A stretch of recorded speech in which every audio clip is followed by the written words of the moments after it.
Good evening, and thank you everyone for joining us this evening on another great program of Journeys of Challenge, where we study different challenges in life and try to uncover the opportunities that lie within them. And tonight we're joined by a very special guest all the way from Israel, Rabbi Elie Mischel, who is one of the staff members of Israel's 365, a very important organization in terms of Israel education and Israel advocacy around the world. So thank you, Rabbi Mischel, for joining us tonight.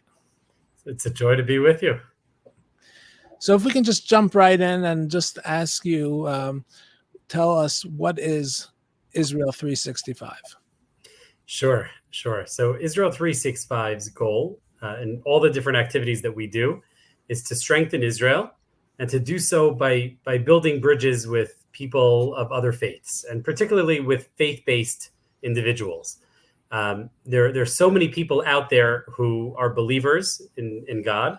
They don't necessarily follow or quite the same beliefs that we do, or the same practices that we do, but we share something, in common with them. And in particular, we share something very much in common with the Christian community. Christians, right, believe in the Torah. They believe in the Tanakh, right? What we call Tanakh, they call it the Old Testament. We certainly don't. When we talk about it with them, we'll refer to it as the Hebrew Bible, to make sure that everybody understands what we're speaking about. But we share a common belief that Hashem gave the Torah to Moshe Rabbeinu at Har Sinai. And that's an incredibly important bond, despite all of the major differences that we have theologically. This one key point is what draws us together. So Israel 365, building off of that relationship, specifically through this faith-based bond that we have over the Torah, we build relationships with non-Jews, so mostly with Christians of different types, and certainly our largest audience and people that we connect with the most are the Evangelical community. By building relationships with them, by teaching Torah to them that's appropriate for them, by bringing them news about Israel, by all sorts of different things. We have a charity; they give us charity. All of these different things that we do are meant to strengthen the bond between Christian Zionists who are Zionists because they believe in the Torah. And by building that bond, we are strengthening Israel, because we certainly do need the help of the Christian community. All right, very, very interesting. Very interesting. So if you don't mind just elaborating a little bit, you said we teach them Torah. What kind of forums, what part of the parsha of the week, Daf Yomi, what are we talking about when you say we teach them Torah? Right. So this is one of the big questions about relationships with non-Jews, in particular with Christians, is what Torah is appropriate to teach them. It's one of those halachic questions that is really, there's an enormous range of approaches to it. But what's certainly clear is that according to almost all of them, it depends upon the time and the place and the situation. And the Rambam in particular, Maimonides, says that teaching Torah specifically to Christians is appropriate, is a good thing, because with Christians, because they believe in the Torah, they will respect the Torah that they were taught, and it'll bring them in a good direction. And from personal experience, the Rambam's approach to this, I find that it absolutely works in practice. Now we don't teach all parts of Torah to non-Jews. We don't follow the most lenient opinions. There are some very lenient opinions, including the Sridei Eish, who actually taught Gemara to Christians in Germany in the 1920s at a university, and he has a whole tshuva explaining that. We don't go that far, but we teach them, I would say, an expanded version of the Sheva Mitzvot B'nai Noach, the 7 Noahide laws, which really expands into being pretty much all of Tanakh. Now, that really is appropriate for them.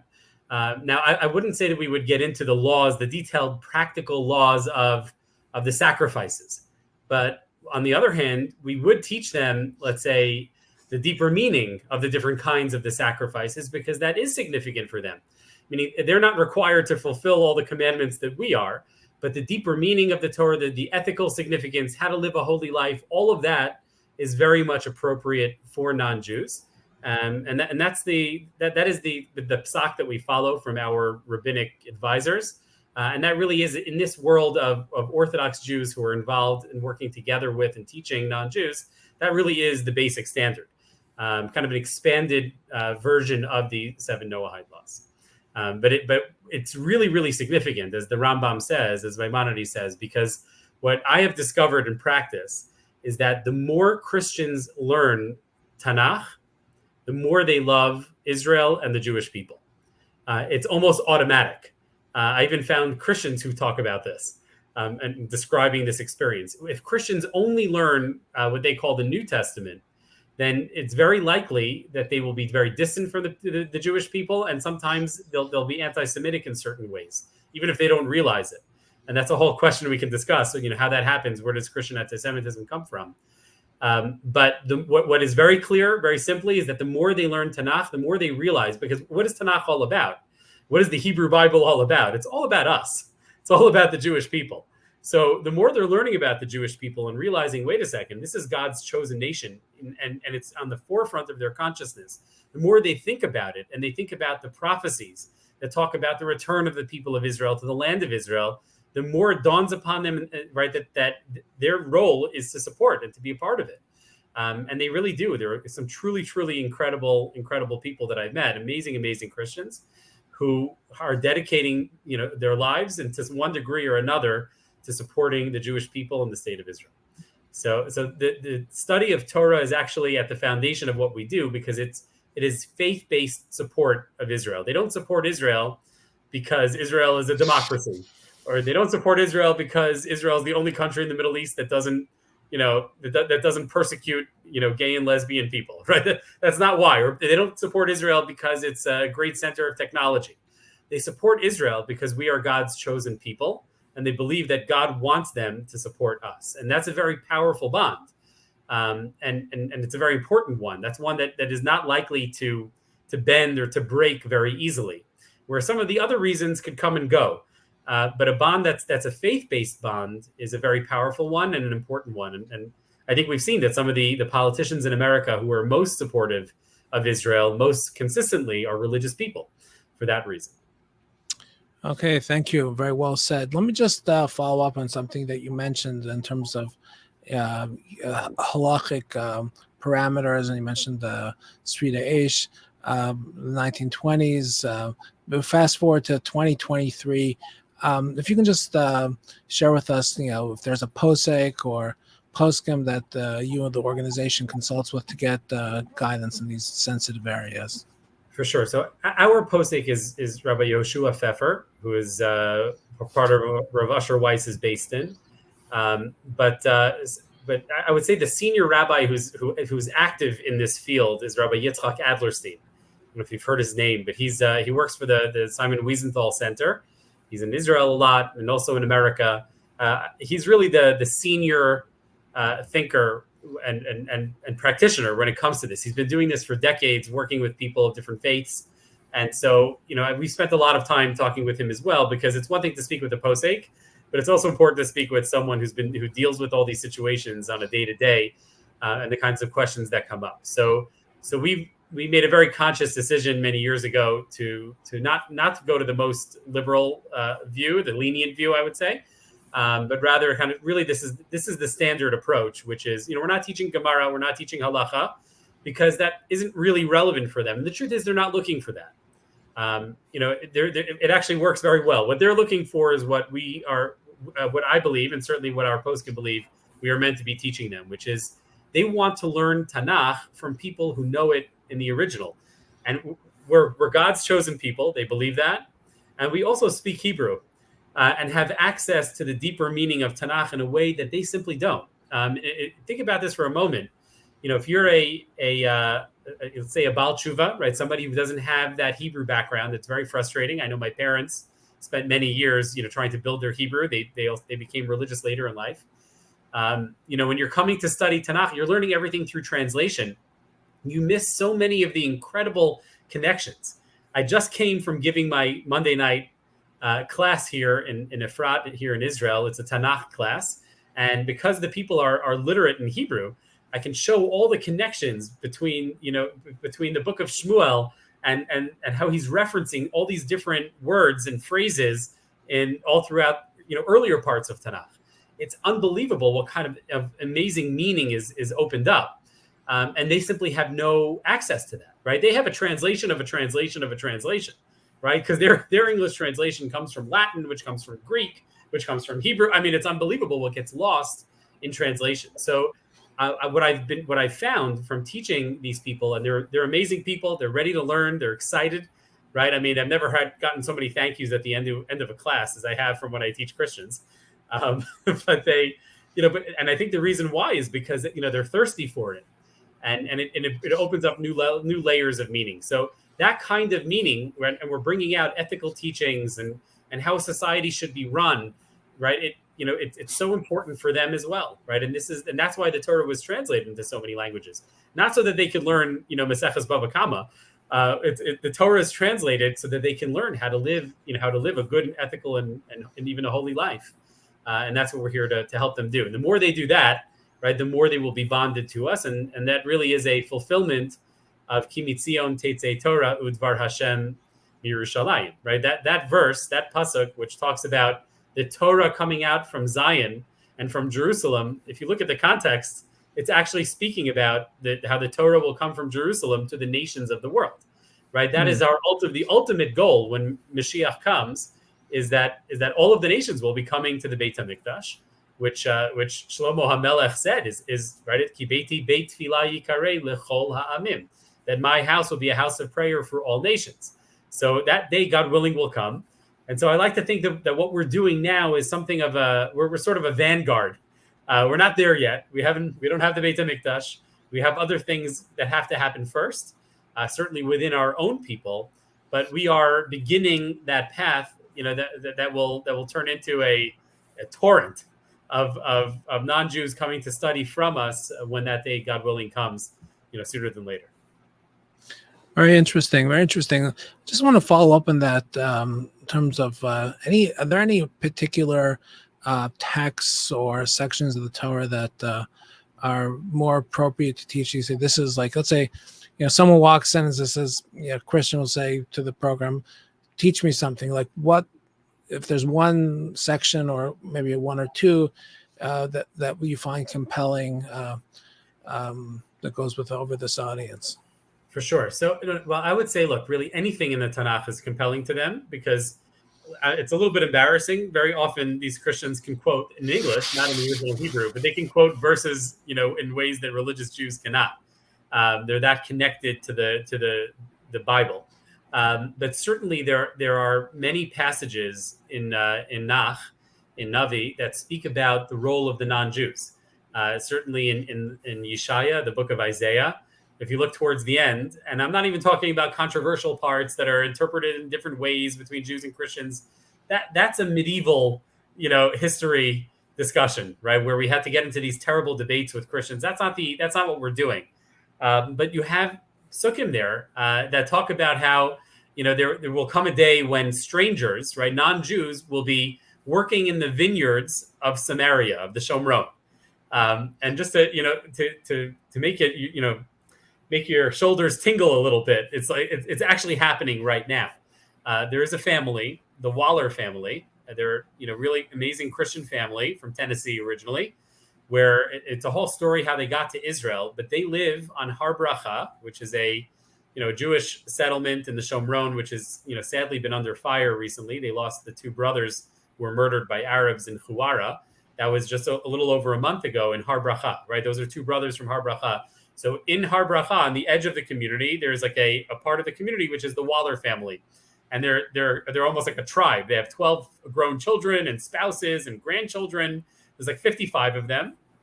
And they have a wonderful relationship with Rav Melamed, Rabbi Eliezer Melamed, the author of the Penine Halacha, who's the Rav of the settlement there. And they are incredible people, right? They believe their job is to help the Jewish people. Right, they come, right, they dress appropriately. They actually dress like religious people, so nobody's uncomfortable. And they bring in Christian volunteers to work in the Jewish farms and vineyards in the Shomron. They are the strangers who are working and helping these Jews actually make a little bit of money, because financially it's very difficult for a lot of these vineyards and farms to be viable, especially with all the security costs, because they're surrounded by unhappy Arabs, right, and dangerous Arabs. So the Christian labor that they bring in actually enables them to stay financially viable, and it's really an amazing family. So they're actually living these psukim, these verses now as we speak. So there are many places where it talks about the role of non-Jews. It talks about being an or lagoyim, a light into the nations, several times in Yeshaya, in the book of Yeshaya, and other places as well, right?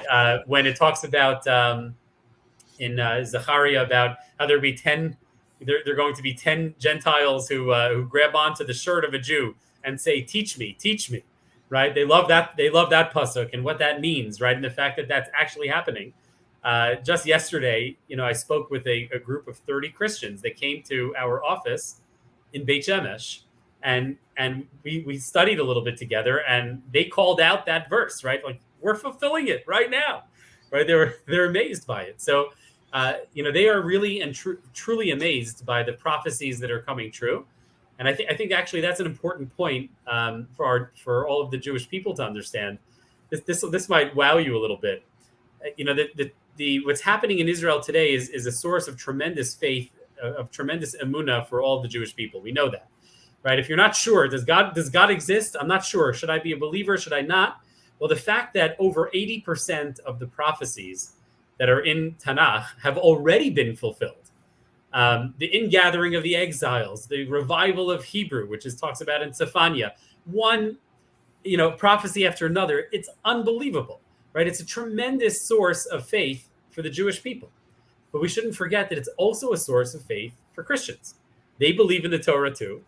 And so when these prophecies are fulfilled, they feel inspired. Israel is important for them, to inspire them for belief at a time, certainly when America is moving away from religion and becoming anti-religion in many ways. Maybe you don't feel it as much in Florida. You're in a good state over there. But, in a lot of other places in general, America is turning away from religion, and Israel is a shining light for them at such a time. I'll tell you one quick story, which I think is amazing.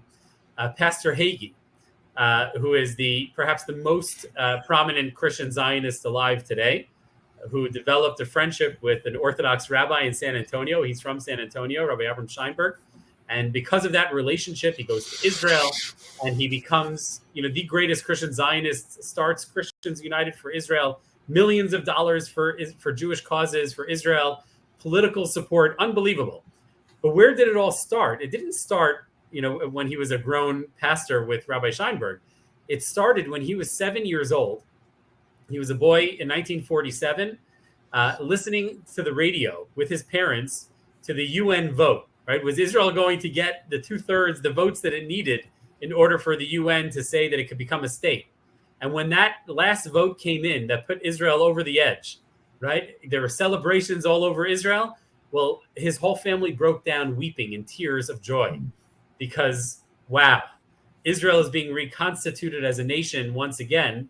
Right. And for them, it was a tremendous source of faith as well, which, I think we don't generally think of it that way. We think of it generally in strictly Jewish national terms. And certainly for us, it's most important. But we shouldn't forget what it means for the other nations of the world as well. Fascinating. I've developed some relationships over the years with elected officials as well. And some of the feedback I got from, their experiences of visiting Israel was the experience of faith and the experience, connection to Zion and to the Jewish people and the Jewish homeland. So really very profound. I just want to pivot to another area, and that is how that practically translates into support for Israel here in the United States. I mean, if you look at the Jewish numbers, I think generously speaking, there's about 5 million Jews in the United States, and majority are unaffiliated. I'm not sure how many of those numbers support Israel. But the reality is that the majority of the support comes from the non-Jewish, a certain non-Jewish segment, particularly the evangelical support. So if you can just, maybe enlighten us a little bit about in terms of their numbers and how their support translates into, most recently in the last few years, it was famous that with President Trump moving the embassy to Jerusalem, and what factor the evangelical support had with that. So just give us kind of a little bit of a synopsis of that. I think would be very helpful. Sure. So just on your last point, I mean, President Trump was explicit, as he is with everything. So he said very explicitly, I moved the embassy for the evangelicals, right? Wow. It was not for the Jewish people who, by and large, did not vote for him. By the numbers, most Jews did not vote for President Trump. So it was the evangelicals who were pushing for it, and that's why it happened. And it's very significant, as we know, what that means. America is the most powerful nation in the world, recognizing Jerusalem as our proper capital, eternal capital of the Jewish people. Well, just to lay it out in terms of numbers, the numbers are really much more drastic than I think even what you said, Rabbi Fish, which is, we talk about 5 million Jews, but sadly, we still have many non-Orthodox Jews, thank God, who support Israel, but that number is dropping every day. As Jews intermarry, as they become more distant from being Jewish, I mean, the intermarriage rate is 85%, among the non-Orthodox, and it's, sadly, that segment of the Jewish people is disappearing, and also, unfortunately, becoming more distant from Israel at the very same time. Just to make it personal, like my parents' close friend from college. My parents became Orthodox in college through Chabad, and their friend did not. But they stayed. We were, family friends all these years. This friend of my parents, he has a son who's intermarried. He has a daughter who's actually a BDS activist, and he's heartbroken. He doesn't know what to do. Like he has nothing. Like he's in touch with me, and we talk, and I guess to try to provide some comfort, but. It's like the saddest thing I've ever seen. He has all this, Jewish art that he's like gifted to our family. It's like I have nobody to give it to, and unfortunately, that's the story of much of American Jewry. So, the number of Jews today who really care about Israel is much smaller. Now we are critical. Orthodox Jewry in particular is critical, as well as those non-Orthodox Jews who've remained strong supporters of Israel. Because in the end of the day, for us, it's most personal. It's our family, right? It doesn't matter where we live in the world, right? We are one. It's different. It's not an ally, right? We're not, right? We're cousins. All of us are cousins. So it's essential, but we are tiny ultimately in the end of the day. How many Orthodox Jews are there? There's certainly way less than 1 million, right? Hundreds of thousands total in America, and that's it. Whereas when it comes to evangelical Christians, it's hard to give an exact number. But that number can range anywhere from 50 to 80 million. So wow. Slightly different, in terms of the numbers, and it's absolutely essential, right? They're the ones who provide all of the strength behind the political representation that supports Israel. I mean, we take it for granted, but we should not. All those conservative congressmen and congresswomen and senators and so on who are pro-Israel because of their religious faith. And for that reason, they are solidly pro-Israel. We don't generally have to worry about them because religious conviction doesn't come and go. And so, they are absolutely essential. So first and foremost, I would say on a political level, we are toast without the evangelical community. And for that reason, it's essential that we just on a political level alone, that we strengthen our relationship with them. Because by working together, right, as Jews, we're small, but we're passionate, and it's our family. And we feel the intensity of the need to support Israel stronger than anyone. But then we need to work together with the Christians and to bring their strength in numbers together. And by building those relationships, we can, instead of having 200 people at the rally, you can have 10,000 people at the rally. And when you have 10,000 people at the rally, right, believe me, all the politicians pay attention. And that's the difference, right? If we act alone without them, our numbers are so small. And we barely make a blip on the radar in politics. Obviously, financially, also can make a very big difference. We have a charity in our organization, but the big one is the International Fellowship of Christians and Jews, just started by Rabbi Eckstein, alav shalom, Rabbi Elie, who is, and it's run by his daughter now, but they raise close to $200 million a year. Wow. They are strictly a charity. We do much more. We do education and activism and so on. But they are strictly a charity, and they do it very, very well. And it makes a very big difference. You should know that there are battered women's shelters in Bnei Brak that are paid for by Christians. Wow. And many, many other things, important things throughout Israel that are paid for with their money. And a lot of these people are really not wealthy. There are countless stories of, a woman in Tennessee who forgoes her Starbucks every day so she could give $5 a day to Israel and to the Jewish people. So it's important that we recognize this is happening, and in whatever way that we can, show thanks to them, that we truly, truly appreciate their support. Wow, fascinating. What would you say? I've heard this. I'm just curious to get your take on this. That yes, the Christians are very supportive of Israel.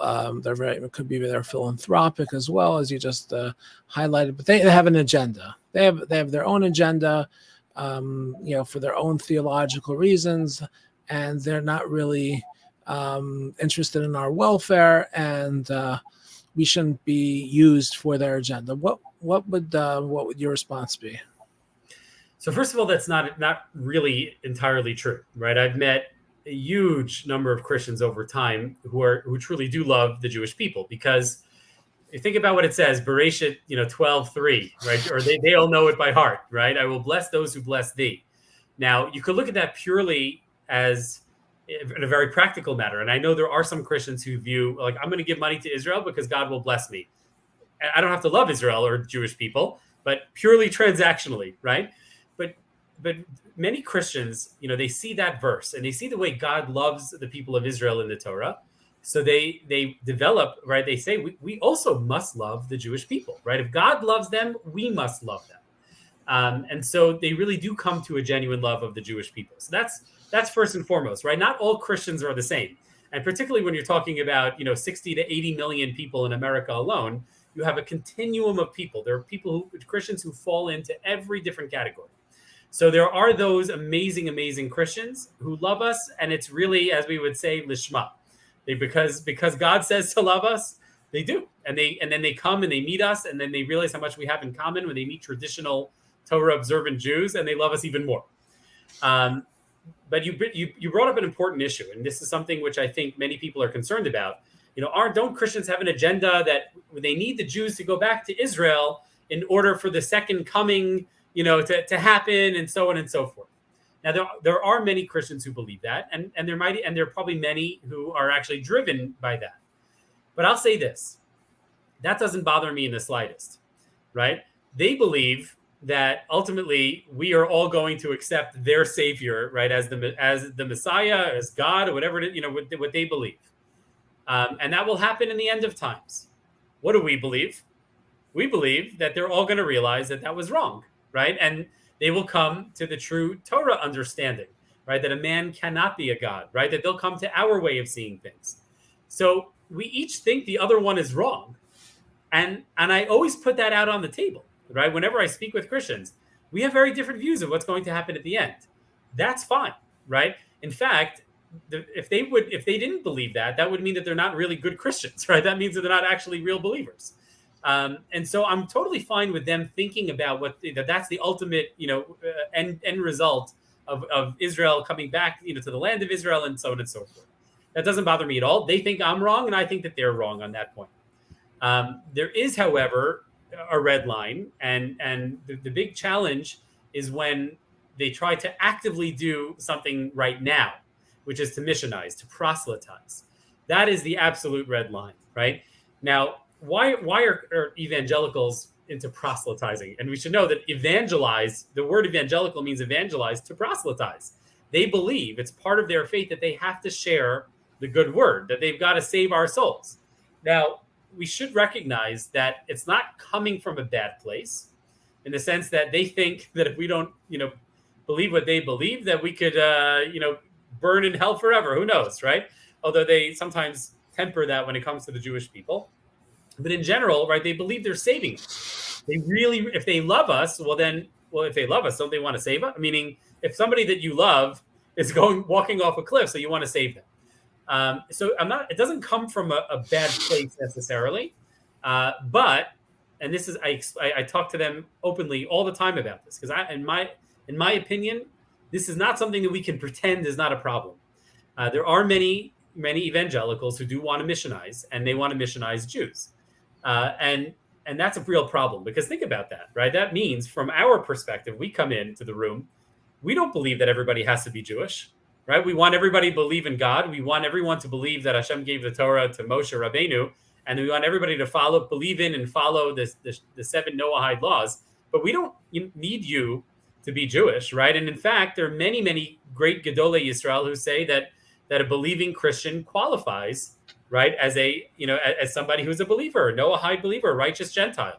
So we come in, we're not trying to change you, but you, right, my Christian evangelical friend, you're coming in and you want to change me. That's a lack of respect. And that is sometimes hard for them to understand at first. But over time, they can change on that front. Now, what that means for us practically, we do not work with organizations that are proselytizing Jews. That we don't do, right? On any official level, we won't have anything to do with them. I will personally, as somebody who works in this field, I will try to talk to these people, and then I tell them why it's insulting, and I tell them why it's hurtful. And especially for a religion that comes from Judaism, right? There is no Christianity without Judaism.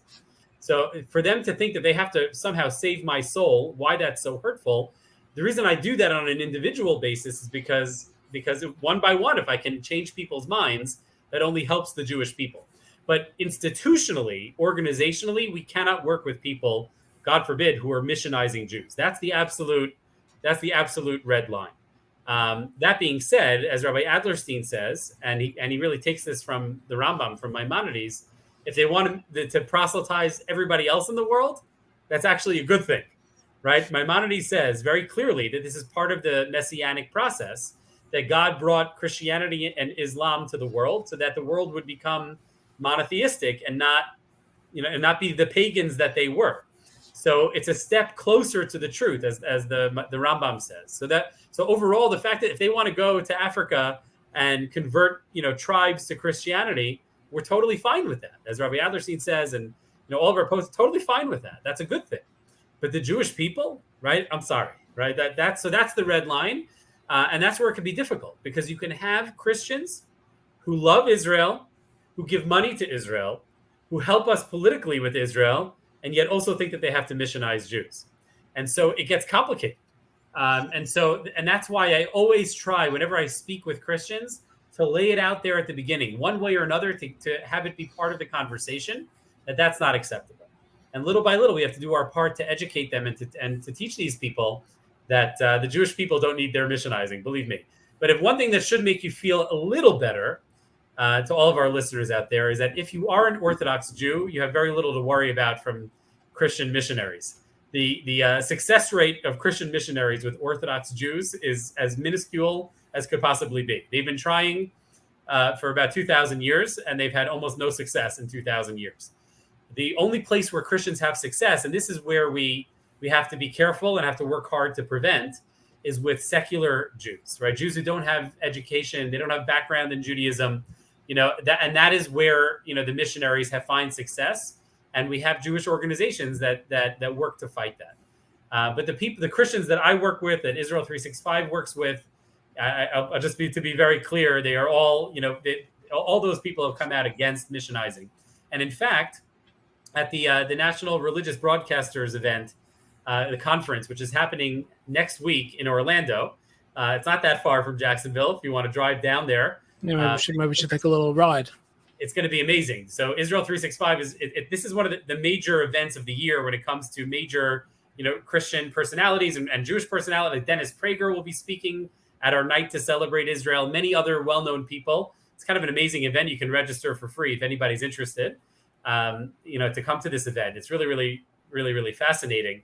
But at the NRB, we're going to be 100, very, very clear about who we are and what we, how and what we stand for.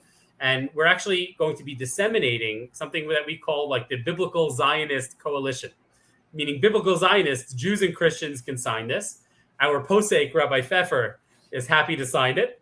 And God willing, many Christians will sign it. And as one of those points in our biblical Zionist coalition statement of values and beliefs is that we reject the missionizing of Jewish people, right? The proselytizing of Jews. And the more Christians that we can get to sign on to that publicly, I think, the better off we'll be. And we get some big names, God willing, who are willing to say that publicly and to sign on to that petition. I really hope that it'll make a significant difference in that area. Excellent. Thank you so much for, a clarification and explaining all that. I just want to kind of pivot to one other area, and that is the younger generation. Younger generation of Jews, as you alluded to earlier, is less affiliated and less connected to Israel. I wanted to talk about the younger generation of the evangelicals. Are they as steadfast in their support as their parents were, or is that fading as well? And what is being done to address that? So this is the greatest danger, one of the greatest dangers to the Jewish people today that nobody's talking about. And it is a tremendous problem. The younger generation, sadly, like young Jews, have moved away from religion. The same thing is happening with Christians all over America. When they go off to college, right, they are exposed to all sorts of bad ideas. Frankly, woke, secular, crazy, progressive ideas, which are anti-religion and anti-Israel, anti the Jewish people. All of that, they're exposed to it. And it's having an impact, and it's a very, very, very dangerous situation for the Jewish people. The average age of our audience at Israel 365, we have 750,000 people on our email list, many thousands of people that we interact with on a daily basis. But the average age of our people is older, and that's a real problem, and one that we're hyper aware of because it's a major problem for the Jewish people. There was a study that came out of the University of North Carolina that said that from 2018 to 2021, the support for Israel among young evangelicals fell from, I may be not exactly right on the numbers, but it's pretty close. It fell from, let's say, 67% to 33%, basically cut in half, which is an absolute disaster for us. And it's just not, because they're being exposed to so much that is anti their own values, right? They're being pulled away, not just from Israel, they're being pulled away from everything their parents have raised them with. So Israel is a part of that. And this whole intersectionality that's taught on college campuses, this evil doctrine that, somehow, racism in America has something to do with Arabs, the Palestinian cause in Israel, and like all this nonsense that they're hearing, it's making an impact, and it's very, very dangerous. So we have to address it. And what we're working to do at Israel 365, and I hope that others will copy us, because unless somebody gives us, tens of millions of dollars soon, we're just not big enough. Even though we are the largest Orthodox organization that does this kind of work with Christians, there's only 20 of us. There's not enough of us, to do this on our own. But we're doing our best. So what we're trying to do first and foremost is to set up, branches of what we do in person in major Christian centers throughout America. So we've started with Dallas. We've hired a frum woman who works there to create lasting connections between the Orthodox community, the frum community, and the Christian community, so that it'll be longer lasting. That people will really, it's not just one person or two people who, if they move away, the whole thing falls apart. But rather, it has legs, and God willing, that's something we'll do in other areas throughout the country. That's why Florida is so important, why Jacksonville is so important, because unfortunately, so many of the places that are major Christian centers do not have a strong Orthodox presence. But in the places that do, right, those are the most obvious places that we need to come and to set up some sort of an ongoing connection between the communities. So that's step one, right? To develop the trust and the relationship. And then step two, really the final goal, the ultimate goal, is to bring it to the next generation. So that means, developing and bringing Israel curriculum to churches all across America, certainly all throughout the Bible Belt. That means, God willing, also something like a Christian birthright to Israel. When Christians come to Israel, it is incredibly inspiring, right? And especially if they get the right trip to Israel, run by Orthodox Jews, who are involved with it, who understand, and with the right Christian tour guides who really believe in what we believe, then they get the full experience, and it can be transformative. The problem is that the vast majority of Christians coming to Israel are on the older side, because you don't have money when you're young. You have money when you're older. There's a whole program where they send pastors when they retire, which is really terrible. Like, they should send pastors when they first get hired, right? Let the 24-year-old pastor go to Israel. And so the same thing with the young people. If we can send, God willing, and our hope is to find young leaders from teenagers throughout the Dallas area, as an example, and they can meet together beforehand because they're all in the same area. Then they can take a trip to Israel, have a life transformative experience, and then come back to their communities and spread that among their friends, and so on and so forth. So that's the goal, and we know that it works. I'll tell you an incredible story. I think, Rabbi Fish, you and your listeners are going to be wowed by this story. There is a really amazing Christian woman. Her name is Julie Cerrone. She works for a major church in the Dallas area that is so large they have a whole Israel department, and she runs it. Right, it's her job. It's an amazing job. She gets to decide where the church is going to give their money in Israel. It's a good job to have. When she was somewhat younger, her kids were younger. They scraped, they scrounged. It was like, she talks about it like it was miraculous. They finally got the money to go on their first trip to Israel. And their 11-year-old daughter said, as they were leaving Israel after this trip, she said, "When I grow up, I'm going to defend Israel on the world stage." Now, I don't know too many 11-year-olds who talk like that, but this young woman was very precocious. Now, her name, Elie Cerrone, she grew up. She actually decided to go to Israel for college. After college, she went to work for the Christian Embassy in Jerusalem, which is a great organization that helps Israel. It's like Christians who come and represent Christians around the world, and they give a lot of money and do a lot of good in Israel. She met her Christian husband there. They got married at the Psagot winery, and now she is Gilad Erdan's assistant. Gilad Erdan is Israel's ambassador to the UN. She's the assistant to Gilad Erdan, helping defend Israel on the world stage in New York City. So it's really incredible what one trip to Israel can do for a girl who was 11 years old. And the more that we can do, if we can find a way to bring young Christian leaders like this to Israel and help them have a transformative experience, right, it can help turn the tide, we hope, in the years to come. So we've got to do a lot more of what we're doing, and find many more young men and women like Elie Cerrone Mills to do the same thing. Fascinating. Thank you so much for sharing that story of Elie Cerrone, and really underscores what one person can do. And thank you so much for coming on our program. This was so enlightening and educational and informative. And I just want to thank you personally and the organization of Israel 365 for all the wonderful work that it does advancing Israel and the Jewish people. So Yasher Koch to you, and may you have much continued success. Thank you so much, Rabbi Fish, and thank you in advance to you and to the entire Jacksonville community, to the Eitz Chaim community that'll be hosting me when I come in July. So really looking forward to getting to know everyone, and really thank you for all that you do, and God willing, will do in the future. So thank you. It's really a joy. Look forward to hosting you then, seeing you then. All the best and much continued success. Thank you.